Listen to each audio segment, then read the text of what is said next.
Ba'zan eng samimiy kuylar eng kichik qalblardan yaraladi. Har bir nota esa nafaqat musiqa, balki umid, quvonch va yashashga bo'lgan ishonchni tarannum etadi. Avvalambor mazkur aksiyada aktiv ishtirok etgan Yoshlar ishlari agentligi, iTicket jamoasi, konsert tashkilotchilari hamda barcha shu aksiyada aktiv ishtirok etgan saxovatchi insonlarga biz o'z minnatdorchiligimizni bildiramiz. Bitta narsani ta'kidlashimiz lozimki, bu faqat miqdor jihatidan emas, balki mana shu bolalarimizning ota-onalariga ma'naviy tomondan ham yuksak bir sovg'adek ta'sir etadi. Hamda yurmaydigan, davolanishi davom etadigan bemorlarimizga Zoom platformasi orqali bu konsertni ko'rsatish amalga oshirildi.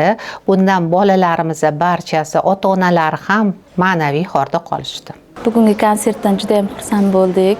O'g'limning ham kayfiyati juda ham ko'tarildi. O'zimiz ham to'g'risini aytsak juda ham tushkunlikka tushib qolamiz bu yoqqa kelib. Juda ham xursand bo'ldik. Mana shunaqa konsertlardan ko'p bo'lib tursin. San'atning eng katta kuchi u inson qalbiga yo'l topa oladi. Bugun esa ana shu kuylar davolanayotgan bolajonlarga unutilmas lahzalar va samimiy tabassum ulashdi. Во-первых, это 1 июня играли на благотворительном концерте дети, которые стали лауреатами первого республиканского конкурса «Махор фортепиано Че». Это 1 июня прошел Open Air концерт, и все победители этого конкурса участвовали. Дети изъявили желание сделать этот концерт благотворительным, для того, чтобы помочь другим детишкам, для того, чтобы нести добро в этот мир и свет. Мы планируем на ежегодной основе проводить благотворительный концерт каждый год 1 июня. Дети безумно счастливы сегодня находиться в этих стенах больницы, видеть эти глаза счастливых детей, которые получили огромное удовольствие от исполнения детей. Мы безумно счастливы от этого.